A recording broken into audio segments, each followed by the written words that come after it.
Shri Jatin Shah, Shrimati doctor Kalpana J Shah, पुत्री Mugdha Abhijit Shah, doctor Ketki, Tushar Shah, पौत्र पौत्री आदि, Abha, Ayu, Anand Pratishthan, Anand polyclinic and Manchakshu eye hospital, Dhulia, Maharashtra. Muzaffarnagar, Uttar Pradesh. Shri आर.पी. जैन, श्रीमती ममता जैन। भगवान की जय जय जय। बोलिए प्रातः स्मरणीय संत शिरोमणि परम पूज्य 108 आचार्य गुरुवर विद्यासागर जी मुनि महाराज की। बोलिए गुणायतन प्रणेता संघ का समाधान प्रवर्तक परम पूज्य 108 गुरुवर श्री प्रमाण सागर जी मुनि महाराज की जय जय जय। बोलिए परम पूज्य 108 गुरुवर श्री प्रसाद सागर जी मुनि महाराज की जय। बोलिए परम मुनि श्री हरह सागर जी मुनि महाराज की। बोलिए परम मुनि श्री शैल सागर जी मुनि महाराज की जय जय जय। बोलिए परम श्री निकलंग सागर जी महाराज की जय जय जय। उपस्थित धर्म श्रद्धालु सज्जनों, माताओं एवं बहनों, भारत की हृदय स्थली मध्य प्रदेश की राजधानी भोपाल स्थित श्यामला हिल टैगोर हॉस्टल के विशाल प्रांगण में, जहां 84 मंडलीय श्री चक्र महामंडल विधान संपन्न होने जा रहा है, उसके नवनिर्मित नैना विराम भव पांडाल में आज का यह संघ का समाधान कार्यक्रम आयोजित है। और मैं आपको बता दूं कि आज का संघ का समाधान कार्यक्रम एक विशिष्ट रूप में यहाँ आयोजित किया गया है, जिसमें हमारे बीच विभिन्न उच्च न्यायालयों के माननीय न्यायाधीश महोदय और हमारे देश और राष्ट्रीय और अंतर्राष्ट्रीय स्तर के माननीय कविगण यहाँ उपस्थित हैं और अन्य प्रशासनिक अधिकारी उपस्थित हैं। आज उन्हीं के लिए विशेष रूप से संघ का समाधान कार्यक्रम समर्पित है, जो निश्चय ही हमारे समाज के लिए और हम सबों के लिए एक नई दिशा देने वाला होगा, क्योंकि उनके अनुभव परक जो प्रश्न होंगे वो निश्चय ही विशिष्ट होंगे। मैं सर्वप्रथम आगे आपको ले चलूं, इसके पूर्व यहाँ जितने भी हमारे विशिष्ट अतिथियां उपस्थित हैं और जो श्रद्धालु यहाँ पूरे देश और विदेश के यहाँ उपस्थित हैं, और उन सभी श्रद्धालुओं का जो आज यहाँ आयोजित संघ का समाधान कार्यक्रम का सीधा प्रसारण पारस चैनल, जिनवाणी चैनल एवं प्रामाणिक ऐप के माध्यम से देख रहे हैं, सुन रहे हैं, आनंद ले रहे हैं, उन सबों का मैं भोपाल के समस्त जैन समाज की ओर से हार्दिक हार्दिक अभिनंदन करता हूँ। मैं लिए चलूं आपको संघ का समाधान की ओर। इसके पूर्व सामने से नहीं रोज की तरह हम लोग सर्वप्रथम पूज्य गुरुदेव के मंगलमय आशीर्वाद से अपने को अभिषेक करेंगे। तो आप लोग सभी मेरे साथ हाथ जोड़ करके मस्तक नवाते बोलिएगा, नमोस्तु गुरुदेव, नमोस्तु गुरुदेव, नमोस्तु गुरुदेव। बोलिए मुनि श्री प्रमाण सागर जी मुनि महाराज की, समस्त मुनि संघ की।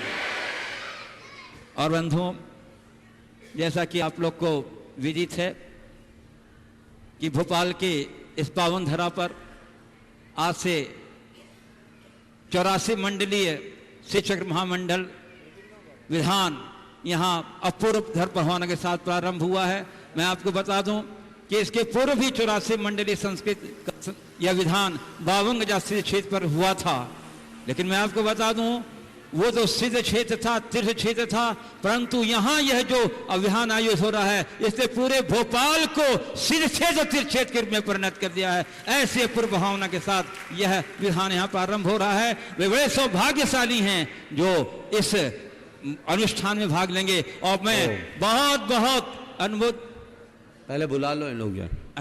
ठीक है, चलिए हमारे बीच कुछ अभी बड़े व्यस्त कवि लोग हैं, उनके कई कार्यक्रम रहते हैं, उनका आग्रह है कि आप पहले हमारे के लिए, ताकि वो अगले क्रम को कर सकें। हमारे बीच श्री कवि अरुण जी जैमिनी यहाँ उपस्थित है, मैं उनको आमंत्रित कर रहा हूँ, और उसके बाद तैयार रहेंगे चिराग जैन, कवि चिराग जैन। मैं अरुण जैमिनी आपके चरणों में प्रणाम निवेदित करता हूँ। मेरा एक ही प्रश्न है जी, आज के इस युग में संवेदनाएं, करुणा और मनुष्यता खत्म होती जा रही है, इसका क्या कारण है और ये कैसे ठीक हो सकती है? मैं तो ये देखता हूँ कि आपने बिल्कुल ठीक बात कही मनुष्यों में संवेदना और करुणा, मनुष्यता खत्म हो रही है और पशुओं में संवेदनाएं, करुणा मैं बढ़ता हुआ देख रहा हूँ। तो मुझे ऐसा लगता है कि पशुता मनुष्य में बस गई और पशुओं में देवत्व प्रकट होने लगा है। वाह। मैंने कई ऐसे चित्र देखे। एक चित्र मैंने क्या प्रत्यक्ष मैंने देखा, एक गौशाला में एक गाय जिसके खुद के 3 पैर थे, घायल हो गई थी, उनको लोगों ने संभाला और वो 4 बछड़ों को दूध पिलाती थी जिसमें उसका एक भी नहीं था। मैंने देखा एक जगह एक कुतिया बकरी के बच्चे को दूध पिला रही है। ये उदाहरण हमारे सामने है।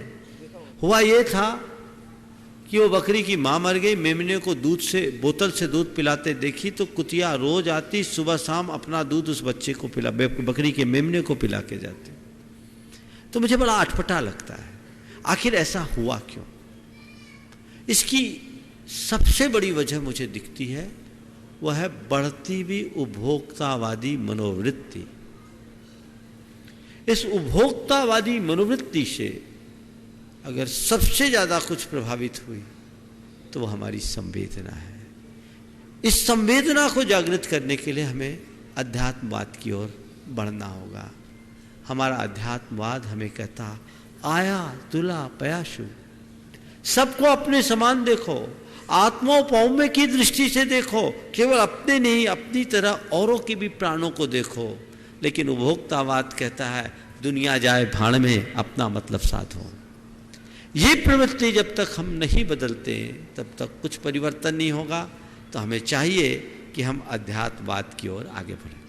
कवि चिराग जैन दिल्ली, और उसके बाद तैयार रहेंगी कवित्री शबनम अली उज्जैन। नमस्ते महाराज जी। महाराज जी, मैं दिगंबर जैन परिवार से हूँ। मेरे बचपन ने आस्थाएं सीखी। जब मैं छोटा था तो मुझे जो बताया जाता था उसको यथावत स्वीकार कर लेता था।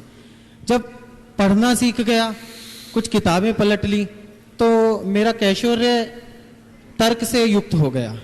अब मैं बड़ी जद्दोजहद में रहता हूँ कि इस तर्क और आस्था के बीच में समन्वय कैसे स्थापित करूँ। तर्क और आस्था के मध्य समन्वय कैसे बनाऊं? इससे पहले कि समन्वय की बात करूं, 4 शब्दों से परिचय करा देना चाहता हूं। चूंकि कवि हो आप तो थोड़ी कविता की भाषा ज़्यादा अच्छी लगेगी। विश्वास, बुद्धि, श्रद्धा और तर्क, ये 4 शब्द हैं, जाने पहचाने हैं। और इन चारों शब्दों के अर्थ को आप मेरे संदर्भ में देखें। विश्वास कहता है मैं रात अंधेरे में बेधड़क चला करता हूं। विश्वास कहता है मैं रात अंधेरे में बेधड़क चला करता हूं। तो बुद्धि कहती है मैं दिन के उजाले में भटक जाती। विश्वास कहता है मैं रात अंधेरे में बेधड़क चला करता हूं। बुद्धि कहती है मैं दिन के उजाले में भटक जाती हूं। श्रद्धा कहती है मैं पाषाण को भगवान बना देती हूं। तो तर्क कहता है मैं भगवान को पाषाण बना देता हूं। आपने सवाल किया है श्रद्धा और तर्क, इन दोनों में समन्वय कैसे बनाएं? प्रायः श्रद्धा और तर्क को एक दूसरे का विरोधी माना जाता है, पर मेरी दृष्टि में तर्क सर्वथा श्रद्धा का विरोधी नहीं है। कई अर्थों में तर्क हमारी श्रद्धा में प्रगाढ़ता लाता है। कब? जब तर्क तथ्य से जुड़ा होता है और तथ्य की पुष्टि के लिए होता है तो हमारी श्रद्धा को प्रगाढ़ बना देता है। और जहाँ के तर्क केवल तर्क के लिए होता है तो जीवन नरक बन जाता है। तो तर्क तथ्य तक पहुंचने के लिए करें, तर्क के लिए तर्क न करें। अगर हम तर्क के लिए तर्क करेंगे जीवन नरक बने बिना नहीं रहेगा। इसलिए जितना जरूरी उतना करें। श्री शबनम अली कवित्री उज्जैन, और उसके बाद तैयार रहेंगे श्री पवन जैन IPS वरिष्ठ अधिकारी भारतीय पुलिस सेवा। हो गए पवन जी, हो गए। हाँ जी, हो गया। नमस्कार, सलाम अर्ज करती हूँ मैं गुरुवर के समक्ष। चूंकि राष्ट्रवादी कवित्री और लेखिका हूँ, इस मुल्क की मातृ हिंद की बेटी हूँ, तो मेरी चिंता भी इस राष्ट्र पर है और सवाल भी मेरा राष्ट्र से जुड़ा होगा। थोड़ा सा सियासी मेरा सवाल होगा और वो सियासी सवाल आप जैसे गुरुवर से करने की मैं गुस्ताखी कर रही हूँ, लेकिन राष्ट्र की चिंता है। चूंकि आप विश्व की चिंता करते हैं और राष्ट्र की चिंता भी आपके लिए सर्वोपरि है, हमारे लिए भी सर्वोपरि है, तो मेरा सवाल अखंड भारत पर है। हम बचपन से सुनते चले आ रहे हैं गुरुवर कि अखंड भारत होगा, विश्व शक्ति बनेगा। अब्दुल कलाम आज़ाद ने ख्वाब देखा कि 2020 तक भारत विश्व शक्ति बनकर उभरेगा। आज जैसे मुझ जैसे लाखों करोड़ों युवा उस भारत को देखना चाहते हैं, उस अखंड भारत को देखना चाहते हैं। सियासतदान तो अखंड भारत की परिभाषा भी नहीं जानते हैं, वो समझते हैं किसी ज़मीन के टुकड़े को भारत कहते हैं, जबकि अखंड भारत की जो परिभाषा है वो उसकी जियोग्राफी ज़बान पर है, तहजीब पर है, संस्कृति पर है। जब इस संस्कृति से किसी एक ज़बान, एक धर्म, एक समुदाय को अलग कर दिया जाएगा तो भारत का खंडन होगा। जब तक ये संस्कृतियाँ मिली रहेंगी वो अखंड रहेगा। संत समाज से मेरा ये सवाल है कि जिस तरह के अभी दौरे हाजिर में जिस तरह के कानून आ रहे हैं और पूरे विश्व में इसकी चर्चा हो रही है, हमारे भारत में बिखराव देखा जा रहा है, तो जहां हमें विश्व शक्ति बनना था वहां हम बिखराव की कगार पर हैं। संत समाज इसमें क्या सहयोग कर सकता है? गुरुवर से मेरा देखिए, बिल्कुल बहुत ही गंभीर सवाल आपने उठाया। सवाल क्या, ये आज का मुद्दा है। आपने कहा अखंड भारत कैसे बनाया जाए, और जो चित्र आपने खींचा, मैं आपकी बातों से सहमत हूँ। सियासत से भारत को अखंड नहीं बनाया जा सकता, विरासत से भारत को अखंडित किया जा सकता है। हमारी जो सांस्कृतिक विरासत है हम उसे आत्मसात करें। ये भारत ही है जो सारे विश्व में अखंडता का संदेश देता है। ये भारत ही है जो सारे विश्व में अखंडता का संदेश देता है।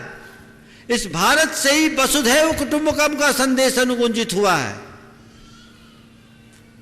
जिस दिन हम वसुधैव कुटुंबकम की अवधारणा को विश्वव्यापी बना देंगे, सारा विश्व अखंड भारत बन जाएगा। तो हमें उसकी जरूरत है। ये जो चीजें हैं वो व्यवस्थागत लड़ाई है। जो सियासत के लोग अपनी सियासत के लिए, और दूसरी दृष्टि से देखा जाए तो राष्ट्र की अस्मिता को बचाए रखने के लिए हमें अपनी सीमाओं को सुरक्षित रखना भी बहुत जरूरी है। लेकिन ये बात दुनिया के लोगों में आना चाहिए कि जमीन के टुकड़े के पीछे इंसानों के टुकड़े ना हों। आज दुनिया बारूद के ढेर पर खड़ी है। अभी मैंने सुना इराक ईरान के अमेरिका का कोई चक्कर था, थम गया कि अभी है? अमेरिका ने इराक पे किया। तो ये जो चक्कर है, ये प्रवृत्ति ठीक नहीं। हमें निरस्त्रीकरण की ओर बढ़ना चाहिए। बातें निरस्त्रीकरण की होती है पर तैयारियां अनुभवों की हो रही है, और ये हम सब के लिए बड़ी समस्या है। अध्यात्म और आत्मवाद अगर हमने विस्तारित कर दिया तो सारे दुनिया के लोग बड़े खुशहाली से जी सकते हैं। मैं तो कहूँगा तमाम बुद्धिजीवियों से कि वे इस संदेश को दुनिया तक फैलाए, और दुनिया भर के जितने भी बड़े चिंतक हैं वो इस पर गंभीरता से विचार करें। जितने बड़े राष्ट्रों के प्रमुख हैं वो इससे विचार करें और ये समझे कि युद्ध किसी समस्या का समाधान नहीं है। भारत युद्ध की बात नहीं करता, अयुद्ध की बात करता है। इसलिए भारत की मूल नगरी का नाम ही था अयोध्या। हमारे सारे तीर्थंकरों का जन्म अयोध्या में हुआ। जैन धर्म के आद्य प्रवर्तक तीर्थंकर ऋषभदेव ने अयोध्या में जन्म लिया। रामचंद्र जी का जन्म अयोध्या में हुआ। लेकिन ये विडंबना हुई कि उस अयोध्या में ही युद्ध हुआ, अयोध्या के नाम पर। अच्छा है कि अब सुप्रीम कोर्ट के निर्णय के बाद मामला शांत हो गया, लेकिन हमें अयोध्या केवल भारत में मिलेगी? दुनिया में एक भी ऐसा देश है जिसमें कोई ऐसा नगर हो और उसे सर्व प्रमुख नगर के रूप में जाना जाता हो और वो इस संदेश देता हो कि ये वारलेस हो, वार फ्री हो, है कहीं? कहीं नहीं। ये भारत की अस्मिता है, ये भारत की थाती है, या यूं कहे ये भारत की तासीर है, ये भारत की विरासत है। इसे हम अपनाएं तो सब पा सकते। चलिए, और अगले कर्म में मैं आमंत्रित कर रहा हूं राष्ट्रीय कवि, जाने माने कवि श्री चंद्रसेन जी जैन, जो यहीं के हैं। एक बार जोरदार करतल ध्वनि से हमारे चंद्रसेन जी का अभिनंदन कर दीजिए बंधु। हमारी सुन के जाओ, चंद्रसेन जी ऐसे थोड़ी। जैन, भोपाल। श्रीमती रोली खरे। कविता कवि सम्मेलन एक उद्योग का रूप लेता चला जा रहा है। घोर व्यवसायी कवि हो गए इस दौर में। कविता व्यवसाय का रूप ले ले जिस देश में, तो थोड़ा मुश्किल तो होता है। मैं आपसे और कुछ बोलना चाह रही? आपको बोलना है? वो जाने हो? हाँ, दे दो, दे दो। गुरुवर, 4 पंक्ति की गुजारिश है, तो 4 पंक्तियां आपके समक्ष प्रस्तुत करना चाहती हूँ। कि कौन हिंदू है मुसलमान नहीं जानते हैं, कौन हिंदू है मुसलमान नहीं जानते हैं, हम किस तरह की पहचान नहीं जानते हैं, और उन पे अफसोस भी, लानत भी है और धिक्कार भी है। उन पे अफसोस भी, लानत भी है और धिक्कार भी है, वो जो इंसान को इंसान नहीं जानते हैं, वो जो इंसान को इंसान नहीं जानते हैं। तो पंक्तियों के लिए मैं 2 पंक्तियां गुरुचरणों में समर्पित करती हूँ। जिन चरणों में बैठ कर, जिन चरणों में बैठ कर पाया जीवन ज्ञान, उन गुरु चरणों में नमन, हृदय करे गुणगान। उन गुरु चरणों में नमन, हृदय करे गुणगान। गुरु चरणों में नमन। अब भी जारी? हाँ, बोल। चल जल्दी। हाँ महाराज, सबको ही जाना पड़ता, समय आ गया तो कोई रोक किसी को नहीं सकता। हाँ। ये रुचि चतुर्वेदी है, हमने कई बार इन्हें बुलाया है, बहुत अच्छा गाती है महाराज। समय होता तो मैं आपसे कह रहा था कि कवि सम्मेलन एक इंडस्ट्री के रूप में जन्म ले रहा है। बहुत घोर व्यवसाय हो गया कवि सम्मेलन। मतलब कवि मंच पे मर जाए और लिफाफा ना मिले तो भी कवियों को दुख होता है। मैंने ये देखी स्थिति। तब मैं आपसे एक बात कह रहा हूं कि शब्द की आराधना का नाम है कविता। अच्छा, इस तरह बोलो। शब्द की आराधना का नाम है कविता, अर्थ की लय साधना का नाम है कविता। जो विचारों में खनक पैदा करे, जो अंधेरे में चमक पैदा करे, जो दिलों के पार जाकर दिलों को जोड़ दे, जो अंधेरों से निकलकर उजालों से रिश्ते जोड़ दे, जो सतत गतमान है मित्रवश सरिता वही है, और जो जमाने को दिशा दे मित्रवश कविता वही है। बहुत सुंदर। तो महाराज श्री, मैं आपसे प्रश्न करना चाहता हूं कि इस घनघोर संकट के समय में कवि सम्मेलन का स्वरूप, कविता की भावना और कविता का दायित्व क्या होनी चाहिए? मैं आपसे आकर। घोर संकट में कवि सम्मेलन का स्वरूप, कवि का दायित्व और कविता की भावना क्या होना चाहिए? बस मैं इतना ही कहूँगा कि आज के इस दौर में कवि सम्मेलन को उस पुरानी परिपाटी को अपना लेना चाहिए जहाँ कविता व्यावसायिक दृष्टि से न रचकर स्वांतः सुखाय बहुजन हिताय रची जाती थी। और आज भी कबीर के, तुलसी के, नानक के सुर के वो पद सबके कंठ के आहार बन गए। वो कवि सम्मेलनों की कविता नहीं है, वो अंतर आत्मा की अभिव्यक्ति है, संवेदनाओं की अभिव्यक्ति है। वो कविता चिरजीवंत रहती है और सभी के मन में अच्छे विचारों के तरंग भरती। श्री आपकी अब थोड़ा और दूसरे को, सिर्फ एक पंक्ति है, मैं लोगों को एक कहना चाहता हूं। जब चाहेंगे अंबर में हम अपना नाम लिखा देंगे, जब चाहेंगे अंबर में हम अपना नाम लिखा देंगे, जब चाहेंगे तारों की हम भी बारात सजा देंगे, पर धरती से जुड़कर रहना हम माँ की बात नहीं भूले।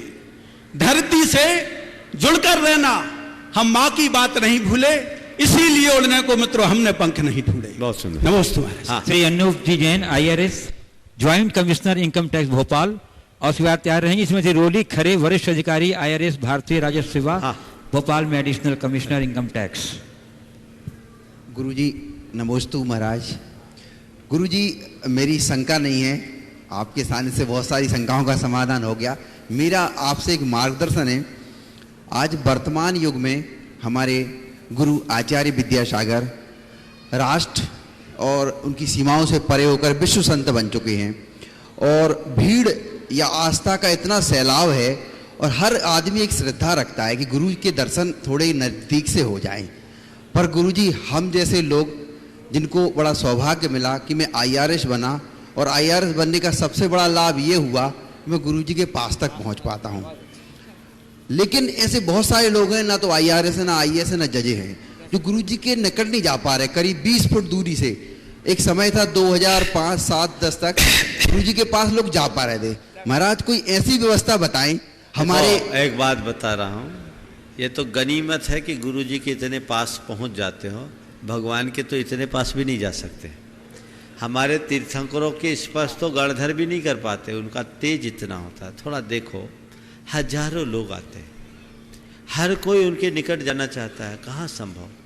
अब उनकी शरीर की स्थिति भी वैसी नहीं है, स्वास्थ्य भी उतना अनुकूल नहीं है। हजारों लोग रोज रोज आए और हर कोई एकदम निकट रहना चाहे, ये किसी तरह से उचित नहीं है। हम तो लोगों से यही सलाह देंगे, जो मंच पर अपना समय देते हैं उससे अपनी आंखों को तृप्त करो, और चरण छूने की जगह उनकी आचरण का स्पर्श कर लो, जीवन धन्य। हाँ हाँ, खरे बोलिए विमल जी। चलिए अब मैं आमंत्रित कर रहा हूँ श्रीमती रोली खरे, वरिष्ठ अधिकारी IRS भारतीय राजस्व सेवा भोपाल में एडिशनल कमिश्नर इनकम टैक्स, और उसके बाद तैयार रहेंगे श्री सुनील जी शर्मा IRS भारतीय राजस्व सेवा के वरिष्ठ अधिकारी भोपाल में ज्वाइंट कमिश्नर इनकम टैक्स। बोलिए। प्रणाम महाराज जी। मेरे 2 प्रश्न हैं। पहला प्रश्न ये है कि अभी आपने बताया कि मनुष्य को उसके अतीत के कर्मों का फल मिलता है, पर कई बार अपन देखते हैं कि कुछ लोगों को बहुत कम उम्र में उस प्रकार की परेशानियां हो रही हैं। मान लीजिए किसी को बीमारी हो गई, कई बार छोटे बच्चे रहते हैं उनको तकलीफ रहती है, कई बार युवा रहते हैं उनको तकलीफ होती है। तो महाराज ये कैसा विधान है जहाँ पर किसी को पता भी नहीं है कि उसको अपने किस कर्म की सज़ा मिल रही है, और ना ही वो समझ है कि कुछ बुरा कर्म किया होगा और उसकी अब सज़ा पा रहे हैं, तो ना तो वो उस समझ गया, अगला बोलो। हाँ जी। और दूसरा प्रश्न ये है कि कई बार मन में ये जानते हुए कि ईर्ष्या हो गई या द्वेष हो गई या किसी ने अपने साथ कुछ गलत काम किया, तो अपने मन में दुर्भावना होती है। हम ये जानते हैं कि ईर्ष्या है या द्वेष है, लेकिन उसको हटा नहीं पाते हैं, तो उसका क्या समाधान है? देखिए, पहला जो सवाल आपने कहा, एक सामान्य व्यक्ति जिसने जीवन में कुछ गलत नहीं किया उसके साथ गलत क्या होता है, आपके प्रश्न का भाव ये है। देखिए, कर्म की लीला बड़ी विचित्र है। श्री कृष्ण ने जन्म के पूर्व क्या किया था? कुछ किया था क्या? नारायण थे, लेकिन कहाँ जन्म हुआ? जेल में। माँ का दूध भी नहीं पी पाए। नारायण होकर एक ग्वालवाल की तरह रहना पड़ा। ये किसका परिणाम था? कर्मों का था ना। कर्मों का खेल बड़ा विचित्र है। महापुरुष भी नहीं बचे। रामचंद्र जी ने क्या अपराध किया था, लेकिन उनको वनवास जाना पड़ा। तो ये कर्म है, किसी को नहीं छोड़ता, ना अवतार को छोड़ता, ना तीर्थंकर को छोड़ता, ना संत को छोड़ता, ना महात्मा को छोड़ता है। तो बाल बच्चे कहाँ आते? हम अपने किए का ही फल भोगते हैं। और ये तय मान करके चलना, हमारा जो आज हम भोग रहे हो आज का नहीं है, अनंत जन्मों का है। और आज जो हम बांध रहे हैं वे केवल आज के लिए नहीं, अनेक जन्मों के लिए है। यही मनुष्य को सावधान होना चाहिए। दूसरा सवाल आपने पूछा, जानते हुए भी ईर्ष्या द्वेष आदि दुर्भावों से बच क्यों नहीं पाते? ये हमारे संस्कार, हम अपने संस्कारों के परिणाम स्वरूप उनसे बच नहीं पाते। हमें धीरे धीरे अपने संस्कार को बदलना होगा। धर्मशास्त्र की भाषा में ये संस्कार है, और मनोवैज्ञानिक की भाषा में हम कहें तो हमारे सबकॉन्शियस माइंड में भरी हुई बातों का प्रभाव है। इसे हम धीरे धीरे बदल सकते हैं, अभ्यास के बल पर, भावना के बल पर, साधना के बल पर। हाँ। चलिए, और मैं आमंत्रित करता श्री सुनील जी शर्मा, IRS भारतीय राजस्व सेवा वरिष्ठ अधिकारी Bhopal, joint commissioner income tax. और उसके बाद तैयार रहेंगे श्री मुकेश जैन, वाइस प्रेसिडेंट रिलायंस मुंबई। प्रणाम गुरुवर। मैं कोई विशेष प्रश्न या शंका लेके नहीं आया हूँ, मैं मात्र आपके दर्शन लाभ लेने आया हूँ। बहुत सुंदर। Shri Mukesh Jain, vice president Reliance Mumbai. नमोस्तु गुरुवर, नमोस्तु गुरुवर, नमोस्तु गुरुवर। बम्बई से आज भोपाल आपके दर्शनों के लिए आने का सौभाग्य प्राप्त हुआ। हम लोग अपनी कॉर्पोरेट जिंदगी में आपाधापी में जीते हैं। जब गुरुओं का सानिध्य मिलता है तो लगता है कि सब छोड़ दें और बस यही साथ हो जाएं, लेकिन सांसारिक प्राणी हैं, संसार चलाने में लगे हुए हैं, तो हम अपना जीवन उद्धार अपने जो कॉर्पोरेट रिस्पॉन्सिबिलिटीज हैं उनके साथ साथ लगे हुए हम कैसे वो करें कि हम वहां अपने आप को डिसएंगेज करना शुरू करें और यहां हम धीरे धीरे एंगेज होते जाएं, जिससे कि हम आपके बताए हुए मार्ग पर पूरी तरह से समर्पित होकर इस जीवन भाव में चल सकें। आपको अपनी बचपन की यादें तो होगी, बचपन की यादें तो होगी ना। हाँ, कभी कभी खंबे को पकड़कर गोल गोल चक्कर लगाया होगा। बिल्कुल लगाया ना। अनुभव को याद करो, खंबे को पकड़ करके जब तक चक्कर लगाए कभी चक्कर आया? गिर गए, चक्कर आ गए। पकड़े रहने तक कभी, जब तक पकड़े रहे कभी चक्कर नहीं आया, छोड़े तो चक्कर खाए, है ना।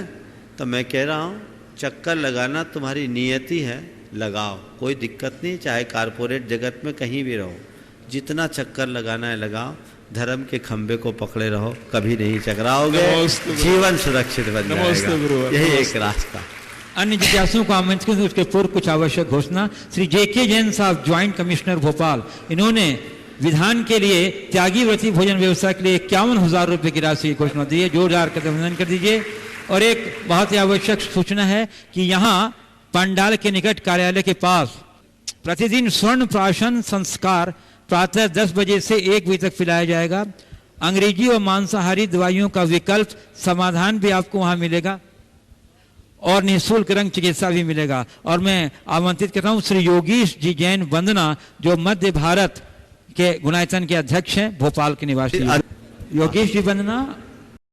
नमस्ते महाराज, आपके चरणों में सत सत वंदन। महाराज, मेरी कुछ शंकाएं हैं, किसी के पास इसका समाधान चाहता हूं। कहा जाता है कि शादी की पत्रिका छपने के बाद परिवार के सदस्य 1.25 महीने तक किसी के घर, चाहे निकटतम रिश्तेदार भी क्यों ना हो, गमी में नहीं जाते हैं। इसका क्या औचित्य है? कौन से ऐसे शास्त्र में लिखा हुआ है? देखिए, ये सब शास्त्रों में नहीं लिखा है, डर का प्रताप है। और यदि ऐसा एक हमारे यहाँ सामाजिक मान्यता सी बनी हुई है कि हम कोई मांगलिक कार्य कर रहे हैं तो इस तरह के अशुभ कार्य में हम न जाएं। उसमें लोगों के मन में ऐसा रहता है कि कोई किसी तरह का दुष्प्रभाव उसका न हो जाए। हालांकि जीवन मरण संयोग वियोग सब विधि के हाथ में है, लेकिन ऐसी अवधारणा और मान्यताएं समाज में चली आ रही है, चलने दीजिए। महाराज, एक मेरी जिज्ञासा क्या है, बल्कि थोड़ा सा जागरूकता मैं चाहता हूँ देहदान और अंगदान के लिए। मेरे पिताजी डॉक्टर शिखरंजन जी लहरी साहब ने भी अपनी देहदान की थी, मेरे चाचा जी ने भी देहदान की थी, और मैं चाहता हूँ समाज में थोड़ा सा इसके बारे में जागरूकता फैलाई जाए। देखिए, इस विषय में मैंने अनेक बार बताया, देहदान का कोई औचित्य आज के युग में नहीं है। खुद चिकित्सक बोलते हैं अंगदान की उपयोगिता है, ये यदि उसका कोई लाभ ले तो ये सब चीज़ें हैं, लोगों को विवेक पर लेना चाहिए। इसका संबंध पुण्य और पाप से नहीं है, ये तो अपनी समझदारी का परिणाम है और उसी के अनुरूप अपना कार्य करके आगे चलते रहना चाहिए। हम इस तरह के कृत्यों को, हमसे जब भी पूछा जाता है तो मैं ये कहता हूँ, जीते जी जो दान करना उसकी मुझसे बात करो, मुर्दे की दान की बात मैं करता नहीं। जहाँ तक देह दान की बात है, अब उसका बहुत ज़्यादा औचित्य और प्रासंगिकता नहीं रह गई। दुनिया बहुत आगे बढ़ गई, टेक्नोलॉजी के माध्यम से उनका प्रयोग होने लगा है, तो हमें उन्हें बढ़ावा देना चाहिए। इस तरह से जैसा आप सबको भी बताया गया, सिद्ध चक्र महामंडल विधान की आज भव्य शुरुआत हुई। औपचारिक रूप से ध्वजारोहण आदि की क्रियाएं संपन्न हुई।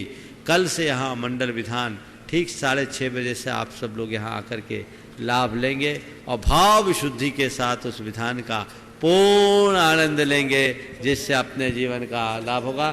कि कम समय में और कम खर्च में ज़्यादा पुण्य हम कैसे ले सकते हैं।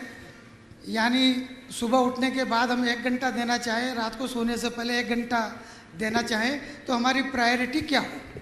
देखिए, आपने तो बहुत बोल दिया। सुबह उठने के बाद 1 घंटा और सोने के पहले 1 घंटा, 2 घंटा में तो आपकी बैटरी फुल चार्ज हो जाएगी और 1 पैसा भी नहीं लगेगा। आप कुछ मत करो, दोनों समय 48 मिनट केवल नमोकार की आराधना कर लो, जीवन बदल जाएगा। 48 मिनट 48 मिनट बंद के लगातार आप केवल कुछ नहीं, सबसे सस्ता माध्यम है कर्म काटने का, मंत्र जाप, और उसमें महामंत्र की जाप करते हैं, बहुत आनंद। नमोस्तु। हाँ, गोयल साहब। जस्टिस अभय कुमार जी गोयल, पूर्व जज मध्य प्रदेश हाई कोर्ट, और सेवाचार्य रहेंगे श्री जस्टिस निर्मल कुमार जी जैन, पूर्व न्यायाधीश। मंच पर आसीन गुरुवरों को मेरा बारंबार नमस्ते। गुरुवर, आज मेरा प्रश्न यह है कि जो लोग दुनिया में स्लॉटर हाउस चला रहे हैं, शराब की फैक्ट्रियां चला रहे हैं, शराब बेच रहे हैं, बारूद बना रहे हैं, बारूद बेच रहे हैं, वो धनाढ्य हैं, उनको जीवन के सब सुख साधन उपलब्ध हैं, बहुत उच्च कोटि का जीवन जी रहे हैं। किंतु जो मंदिर का पुजारी है वो सीधा मांग के खा रहा है 24 घंटे भगवान की सेवा करने के बाद भी। उसके बच्चे अनाथ के रूप में अच्छी शिक्षा नहीं पा रहे। तो क्या इस जन्म में उसको, पुजारी को, कोई पुण्य मिलेगा? देखिए, बहुत अच्छा सवाल है। एक इसमें होता है। और क्या जो लोग पाप से पैसा कमा रहे हैं, जो स्लॉटर हाउस चला रहे हैं, क्या उन्हें भी इस जन्म में दंड मिलेगा? बहुत अच्छा सवाल है। देखिए, स्थूल दृष्टि से देखते हैं तो हमें दिखता है कि पाप करने वाला फल फूल रहा है, अब भगवान का जाप करने वाला पीड़ा पा रहा है, कष्ट पा रहा है। लेकिन गहराई से अगर हम देखें तो हमें बहुत अंतर होगा। जो आदमी पाप के कर्म में लगे हैं, उनके अंतर मन में झांक कर देखिए, पैसा होगा, प्रभुता होगी, लेकिन टेंशन भी है। और जो पुण्य का काम कर रहा है, पुजारी बनकर के भगवान की सेवा कर रहा है, हो सकता है उसके पास संपन्नता ना हो, कोई पूछने वाला ना हो, और जैसा आपने कहा सीधा मांग कर अपना काम चलाता है, ये है। लेकिन फिर भी वो व्यक्ति अपनी मस्ती में डूबने वाला मिलेगा। तो मैं आप सबसे एक बात कहता हूँ, पाप और पुण्य दोनों के 2 तरह के फल मिलते हैं, एक प्रत्यक्ष फल और एक पारंपरिक फल। पाप का प्रत्यक्ष फल संताप है और पारंपरिक फल दुख दारिद्र्य, और पुण्य का प्रत्यक्ष फल संतुष्टि है, पारंपरिक फल सुख समृद्धि।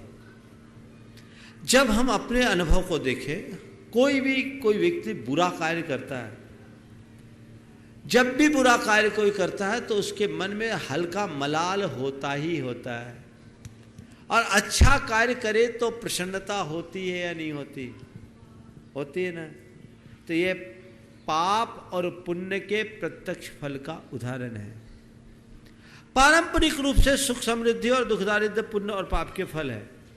अब रहा सवाल कि इस तरह का कृत्य करने वाले फल रहे, वो उनकी पुरानी बैलेंस शीट अपना काम कर रही है, और पुजारी के साथ आज विपन्नता है, उसमें भी उनकी पुरानी बैलेंस शीट है। समझ गए? अब आपको मैं बताता हूँ, आप किसी शहर में गए और आप देख रहे हैं पूरे शहर में बंधनवारे बांधे गए हैं, स्वागत द्वार बने हैं, और एक व्यक्ति रथ पर सवार होकर आ रहा है और सब लोग उसको फूल मालाओं से सत्कार कर रहे हैं। क्या निष्कर्ष निकालेंगे आप? क्या निष्कर्ष निकालेंगे? बोलिए, माइक पे आप बोलिए। उसको सम्मान दे रहा है पूरा क्यों? उसको जरूर इसने कोई अच्छा कार्य किया होगा। और अब आप आगे चले, एक आदमी का मुंह काला करके गधे पर बिठा के घुमाया जा रहा है, क्या निष्कर्ष निकलेगा? उसने कुछ बुरा कार्य किया है। तो बस मैं एक ही बात कहता हूं, कोई फलता फूलता दिख रहा है तो समझ लो अतीत में इसने जरूर कोई अच्छा कार्य किया होगा, और कोई कष्ट में फंसता है तो समझ लेना अतीत में इसने कोई बुरा कार्य किया होगा। तो ये अतीत उसके साथ जुड़ा है, लेकिन हाँ वर्तमान में जो पुरुषार्थ कर रहा है वो अपने भावी जीवन की आधारशिला रख रहा है, वो हमें देखना चाहिए। हाँ चलिए, अब मैं आमंत्रित कर रहा हूँ श्री जस्टिस निर्मल कुमार जी जैन, और उसके बाद तैयार रहेंगे माननीय न्यायाधीश छत्तीसगढ़ हाई कोर्ट श्री गौतम जी चरोड़िया। ऐसे ही एक कार्यक्रम में भाई अभय गोयल ने बताया था कि हम 3 न्यायाधीश यहाँ बैठते हैं हर मंगलवार को, और आपस की समस्याओं का निराकरण समाधान। मैं एक बात कहूँ, ये एक कानूनी व्यवस्था है आर्बिट्रेशन कंसिलेशन की। हम प्रयास करते हैं कि कंसिलेशन हो लोगों के मध्य, लेकिन हमारा अनुभव ये बताता है कि लोग बड़ी मुश्किल से, या यूँ कहें मानते नहीं किसी बात को। तो उस संदर्भ में मेरा प्रश्न ये है कि समाज का कोई उत्तरदायित्व आता है कि ऐसे लोग जो दिख रहा है कि किसी के साथ अन्याय हो रहा है और अन्याय कर रहे हैं, समाज के ही लोग अन्याय कर रहे हैं, तो उस समय समाज का कोई ऐसा व्यवस्था हो सकती है, होना चाहिए? आपका इस संबंध में समाज में तो ये व्यवस्था चिरंतन थी, आज भी है, लेकिन ये विडंबना है कि इस बदले हुए दौर में हमारे सारे जो सामाजिक संहिताएं हैं वो बदल गई, मूल्य बदल गए। आज समाज की बागडोर जिनके हाथ में, उनका प्रभाव भी कम हो गया। पहले एक व्यक्ति कुछ गलत कार्य कर देता था, समाज एक्शन लेती थी और उसे मानने के लिए बाध्य होना पड़ता था। आज ये स्थिति है कि कोई संगीन अपराध कर दे तो भी समाज में उसको कोई बोलने वाला नहीं है। ये हमारे सामाजिक संगठन के कमज़ोर होने का उदाहरण है। जैन समाज में बड़ी परंपरा रही, आज भी बहुत आयत स्थानों में है, लेकिन ये दिनों दिन छीन हो रही है, जो हम सबके चिंता का विषय है। हमें चाहिए कि हम सामाजिक संहिता को इतना दृढ़ करें और संगठन को मजबूत करें ताकि समाज में किसी भी प्रकार के इस तरह के अपराध न हो सके, अन्याय न हो सके। नमस्ते। चलिए अगले प्रश्न के लिए माननीय न्यायाधीश छत्तीसगढ़ हाई कोर्ट श्री गौतम जी चरोड़िया, और उसके बाद मैं आमंत्रित करूंगा यहाँ उपस्थित राष्ट्रीय अंतर्राष्ट्रीय स्तरीय कवियों को। इसमें सर्वप्रथम श्रीमान संपत जी सरल जयपुर तैयार रहेंगे। आचार्य विद्यासागर जी महाराज के चरणों में सभक्ति वंदना। आचार्य श्री और उनकी अनुशंसा अनुमोदना में रहने वाले सभी साधु संतों के चरणों में वंदना। श्रावक श्राविकाओं, भाइयों और बहनों, भगवान मेरी 2 जिज्ञासाएं हैं। पहली जिज्ञासा है कि मैं गृहस्थ हूँ और न्यायाधीश हूँ। न्यायाधीश के नाते मुझे बहुत से लोगों को दंड देना पड़ता है। मुझे कुछ लोगों को फांसी का दंड देने का भी अवसर आया, और वह मेरा जो आदेश था फांसी की सज़ा का, वो सुप्रीम कोर्ट से भी मेंटेन हो गया। अब मेरे जीवन में एक जिज्ञासा है कि मुझे उस पाप का कितना दंड लगेगा, क्योंकि मैं अहिंसा पे विश्वास करता हूँ और किसी को फांसी देने से कोई सुधरता है ऐसा मेरा विश्वास नहीं है, लेकिन न्यायाधीश के नाते मुझे दंड देना पड़ा। एक प्रश्न यह है। दूसरी जिज्ञासा यह है कि मैं कैसे शांति से अपने जीवन को आनंदमय बना सकूं। बहुत अच्छा। देखिए, सबसे पहले तो मैं चाहूँगा कि चरोड़िया साहब का सभी लोग हृदय से सत्कार करें। ये 3 तो पूर्व है, ये वर्तमान है, और इनमें पूरे सामाजिक संस्कार है, ये इनके सवाल से ही झलक रहा है। आपने जो पहला सवाल किया कि एक तरफ मेरा अहिंसा धर्म और दूसरी तरफ मेरे द्वारा किया गया दंड विधान, तो मैं आपको एक बात कहता हूँ, एक आत्मधर्म है और एक प्रोफेशन का धर्म है। जब आप घर में मंदिर में होते हैं तो अपने आत्मधर्म का पालन करते हैं, और जब आप अपनी कुर्सी पे होते हैं उस समय आप अपने राष्ट्र धर्म का पालन करते हैं। वो आपके प्रोफेशन का धर्म है। आपको न्याय मूर्ति कहा जाता है, तो न्याय देना आपका दायित्व है। हर न्यायाधीश को न्याय देना चाहिए। बस अंतर केवल ये है आपके दरबार में और हमारे दरबार में। आप लोग एक घर में उजाला करते हैं, हम दोनों घरों में दिया जलाना चाहते हैं। अंतर इतना है। न्याय और अन्याय में पक्ष विपक्ष होता है, धर्म का आसन और उससे ऊपर है, वहाँ पक्ष और विपक्ष नहीं होता, अच्छा और बुरा होता है। फिर भी जो आप करते हैं ये हमारी एक व्यवस्था है। अगर किसी द्वेषपूर्वक, दुर्भावनापूर्वक और पूर्वाग्रह से ग्रसित होकर कोई फैसला आप देते हैं तो आप पाप के भागी हैं। पर तथ्यों के आधार पर कानून की व्यवस्था को निभाते हुए यदि कोई दंड विधान करते हैं तो वो आपका धर्म है, बल्कि आप उससे विमुख होते हैं तो अधर्म है। जैन धर्म कहता है कि तुम धर्म को केवल मंदिर तक मत निभाओ, तुम जहां हो वहां धर्म करो। तुम्हारा मंदिर का धर्म अलग है तो प्रोफेशन का धर्म अलग है, परिवार का धर्म अलग है, समाज का धर्म अलग है, और तुम्हारे निजी जीवन का धर्म अलग है। हमें जहां है उस दायित्व का निर्वाह करना चाहिए। अब रहा सवाल फांसी का। हमारे गुरुदेव भी कहते हैं कि फांसी की प्रथा बहुत अच्छी नहीं। सजा व्यक्ति के सुधार के लिए दी जाती है, मृत्यु दंड में उसे सुधरने का कोई अवसर ही नहीं मिलता। इसलिए बहुत अच्छी बात नहीं है। आपने दे दिया, ठीक है, बहुत भारी मन से दिया होगा मुझे पता है, लेकिन अब कभी आए तो ऐसे को और दूसरे जो दंड विधान हैं वो दे दिया करें। फांसी से बचना चाहिए। ऐसे भी दुनिया में इस बात पर बड़ी बहस है और मानवाधिकार आयोग तो बहुत हल्ला मचाता है। दुनिया के बहुत सारे मुल्कों में फांसी पर प्रतिबंध है, कुछ ही देशों में है, भारत अभी उसमें शामिल है। इस पर विचार होना चाहिए। हमारे गुरुदेव ने तो मुखमाटी में भी संदर्भ में बात कही है, और वे फांसी की सज़ा को बहुत अच्छी सज़ा नहीं मानते। अब रहा सवाल आपका दूसरा, आप कुछ बोल रहे क्या बीच में? आप बोलिए फिर मैं। आपका दूसरा सवाल, मैं सुख शांति से अब कैसे जीऊं? बस आपको 2 सूत्र दे रहा हूं। कर्तव्य की भावना से काम करें,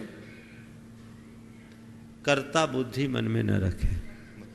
पहली बात, कर्तव्य की भावना से काम करें, कर्ता बुद्धि मन में न रखें, और अपने जीवन में जितना बन सके संयम और संतोष को धारण करें। सुख शांति आपके पास रहे। एक बार हमें हमारे सभी न्यायमूर्तियों के लिए तैयारियों का एक बात कही प्रभु कि आप 2 घरों में उजाला करते हैं। मुझे भी ऐसा आशीर्वाद दे कि आगे का मेरा जन्म 2 घरों में उजाला करने वाला हो। आ जाओ, आजू बाजू की सीट खाली। ठीक, बहुत सुंदर।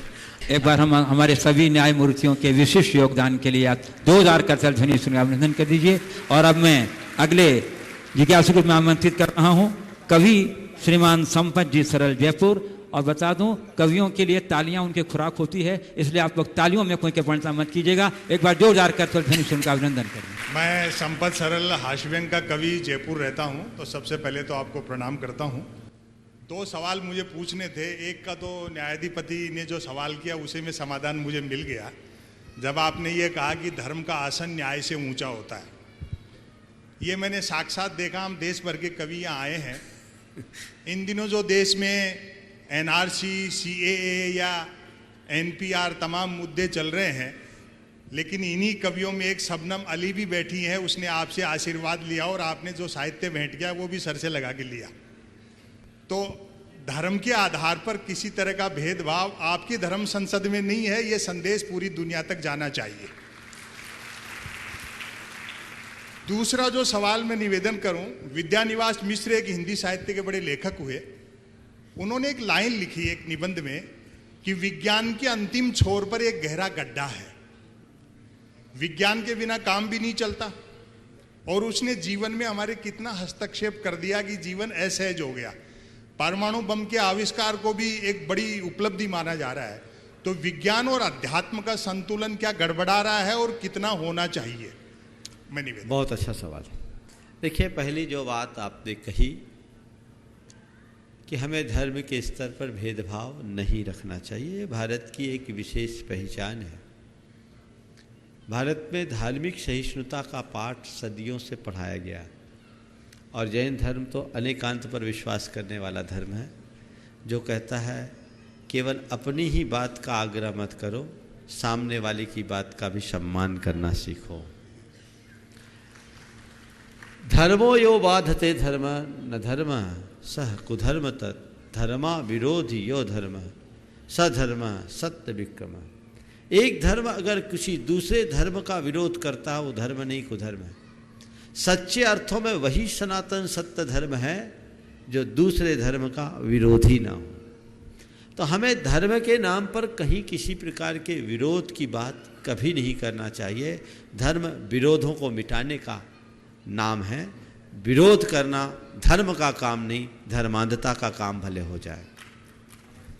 दूसरी बात, आपने धर्म और विज्ञान और अध्यात्म के संतुलन को बिगड़ने की बात की और विद्यानिवास जी को आपने कोट किया कि विज्ञान ने हमें एक ऐसा रास्ता दिया जिसके आगे गड्ढा है।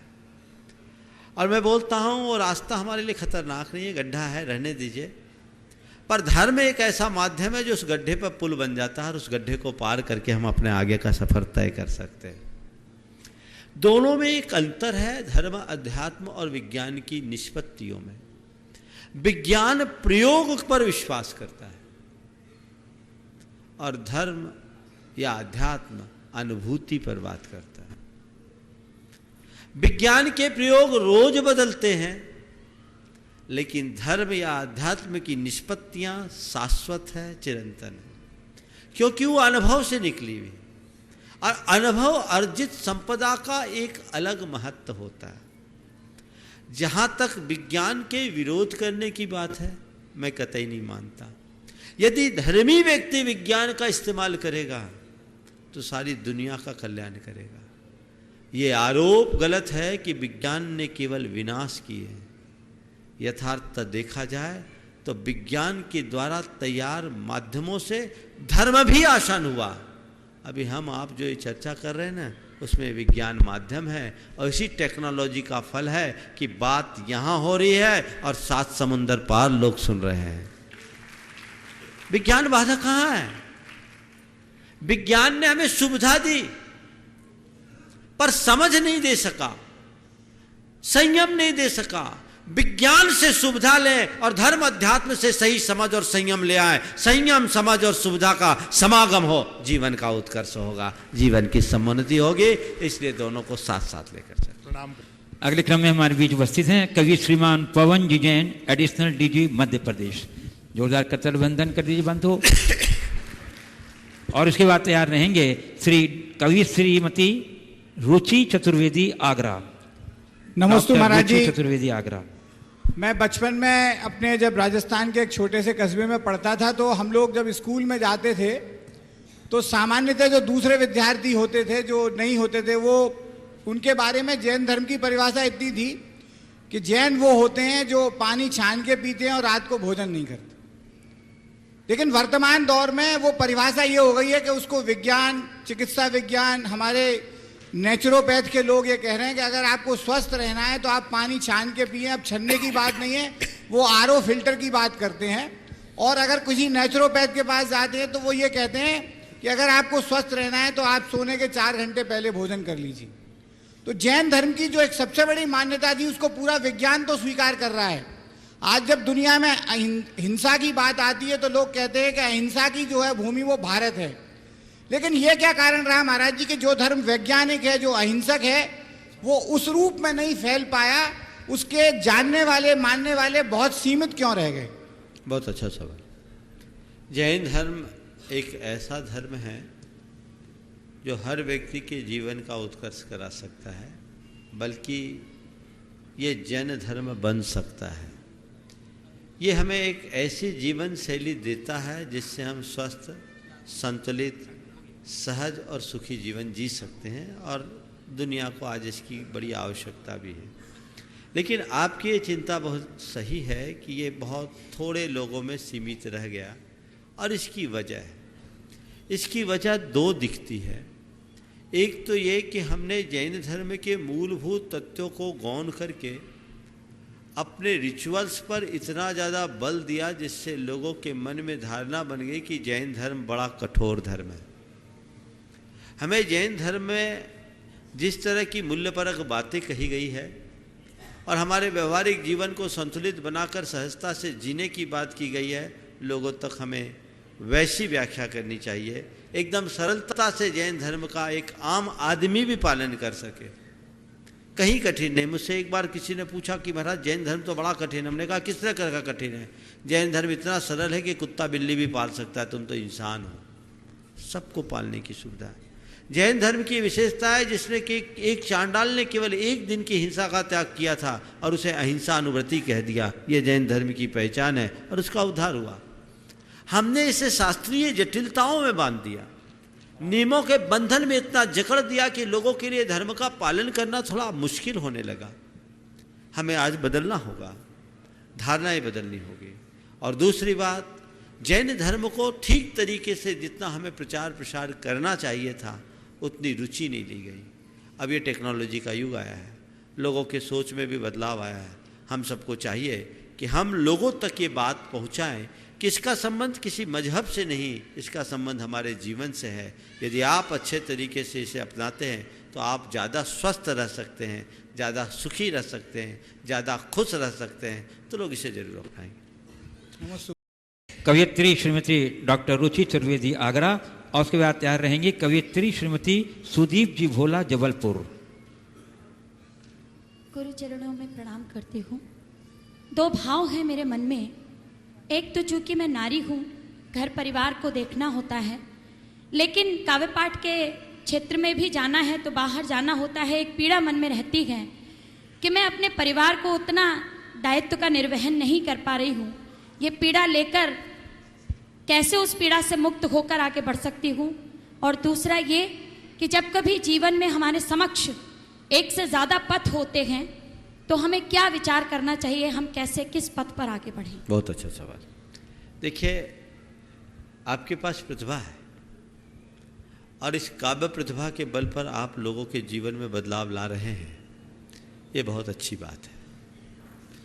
पर आपने जो एक बात कही कि मेरे मन में एक पीड़ा है कि इस कार्य में संलिप्त रहने के कारण मैं अपने पारिवारिक दायित्व को पूरा नहीं कर पा रही, तो मेरा आपसे सुझाव है आपको अपने पारिवारिक दायित्व को सर्वोच्च प्राथमिकता से निभाना चाहिए और उसे इस तरीके से व्यवस्थित करना चाहिए कि यदा कदा आप अपनी इस काव्य गोष्ठियों में भी जाएं तो वो प्रभावित ना हो। ये व्यवस्था हमारी होनी चाहिए। चूँकि आप एक गृहिणी हो, एक माँ हो, तो आपकी पहली प्राथमिकता अपने परिवार की, अपने घर की, अपने बच्चों की जिम्मेदारियों का निर्वाह करना। जितने अच्छे से आप कर सकते हैं उतने अच्छे से कोई नहीं कर सकता। ये जवाबदेही हम सबको लेना चाहिए। मैं ये नहीं कह रहा हूँ कि घर में कैद होकर के रह जाओ, लेकिन हमें ये समझना है कि हम घर से बाहर इतना ना हो जाएं कि हमारा घर ही बिखर जाए। ये हमारी जवाबदारी है। घर हमारे लिए सबसे महत्वपूर्ण होना चाहिए। दूसरी बात, आपने पूछा दो पथ में से एक पथ का चुनाव करना हो तो हम क्या करिए, बड़ी दुविधा होती है। हमें तटस्थ भाव से सोचना चाहिए कि इन दोनों में श्रेष्ठ क्या है और जो श्रेष्ठ हो उसे चुनना चाहिए। नमस्ते। पूज्य गुरुदेव नमस्तु करता हूँ। मैं कवि सुदीप भोला हूँ, जबलपुर से हूँ। हाँ। बड़े बाबा को प्रणाम करता हूँ। मेरे दो छोटे छोटे प्रश्न हैं। एक तो प्रश्न ये है कि धर्म बड़ा है या राष्ट्र, और दूसरा मेरा छोटा सा प्रश्न है, जैसा कि पूज्य न्यायाधीश महोदय बैठे हैं, आपने कहा कि फांसी को आप उचित नहीं मानते, कोई भी नहीं मानेगा, लेकिन दामिनी की माँ पिछले 7 वर्षों से अपनी बेटी के दोषियों को फांसी दिलाने की लड़ाई लड़ रही हैं, तो क्या उसकी लड़ाई भी गलत है? देखिए, आपने पहला सवाल किया है कि धर्म बड़ा है राष्ट्र। अगर आप मेरे विचारों से और जैन धर्म की दृष्टि से पूछो तो मैं कहूँगा कि आत्मधर्म से भी बड़ा राष्ट्र धर्म है। कई बार इस मंच में मैंने चर्चा की है, आज फिर से दोहरा रहा हूँ ताकि लोगों को इसका पता हो। हमारे यहाँ ऐसा उल्लेख आता है कि एक मुनि जो अपनी आत्म साधना के लिए निकला है, अगर राष्ट्र को जरूरत हो तो अपना मुनिपना छोड़कर राष्ट्र के लिए भी अपना जीवन लगा सकता है। और ये उदाहरण भी प्रकट हुआ कालिकाचार्य के द्वारा। राजा गर्दभिल, जिसने एक आर्य जो बहन थी उनकी, कालिकाचार्य की गृहस्थ अवस्था की, उनको हर करके अपनी रानी बना लिया था। और कालिकाचार्य पहले एक राजा के मंत्री थे। उनको जब मालूम पड़ा कि गर्दभिल ने ये आतंक किया है, उनने अपना मुनिपद छोड़ा, एक दूसरे राजा से संधि की, उसके सेनापति बने और गर्दभिल को उनने सबक सिखाया और अपनी बहन को मुक्ति दिलाई। ये राष्ट्र धर्म का उदाहरण है। तो जैन धर्म कहता है राष्ट्र को सर्वोपरि रखना चाहिए, उसमें कुछ नहीं सोचना चाहिए, उसके लिए जो जरूरत हो करना चाहिए। दूसरा सवाल आपने पूछा, दामिनी निर्भया। हाँ, फांसी की जो बात है, फांसी के लिए लड़ाई लड़ रही है और बहुत सारे लोग वकालत कर रहे हैं। पर मैं तो ये कहता हूँ, मार ना हो गर किसी को मार दो एहसान से, क्या मिलेगा गर किसी को मार दोगे जान से। जान से मारा हुआ वापस कभी आ सकता नहीं और एहसान से मारा हुआ फिर सिर उठा सकता नहीं। हमारा धर्म ये कहता है, हमें ये देखना चाहिए। इस प्रकार आज के इस सत्र को परम पूज्य गुरुदेव के चरणों में नमन अर्पित करते हुए मैं यहीं पर विराम दे रहा हूँ। बोलिए परम पूज्य आचार्य गुरुवर श्री विद्यासागर जी महाराज की जय। इस कार्यक्रम के पुण्यार्चक थे श्री चंद्रसेन विनोद कुमार जैन, रामपुर वाले, VKJ projects private limited, Dehradun. स्वर्गीय श्री कैलाश चंद्र जी सेठी व स्वर्गीय श्रीमती कमला देवी सेठी, कुचील, मदनगंज, किशनगढ़ वालों की पुण्य स्मृति में सेठी परिवार व मुंबई निवासी सुपुत्र राजेंद्र सेठी, पुत्र वधू वर्षा सेठी, पौत्र शिखर सेठी, पौत्री कनुप्रिया सेठी, श्री प्रदीप जैन, श्रीमती अमिता जैन, ईटानगर, अरुणाचल प्रदेश, पुत्र केतन जैन, पुत्री Chalshi Jain, MS Raj steel, MS Raj tiles and sanitary, MS Raj electrical, nearest gate के पास, जिला पप्पुमपारे, निर्जुली, अरुणाचल प्रदेश। श्री जतिन शाह, श्रीमती डॉक्टर कल्पना जे शाह, पुत्री मुग्धा, अभिजीत शाह, डॉक्टर केतकी, तुषार शाह, पौत्र पौत्री आदि, Abha, Ayu, Anand, Pratishthan Anand polyclinic and Manchakshu eye hospital, Dhulia, Maharashtra. Muzaffarnagar, Uttar Pradesh. Shri RP Jain, Shrimati Mamta Jain.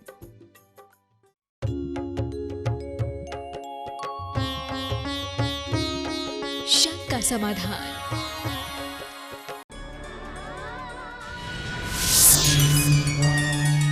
विश्व में प्रथम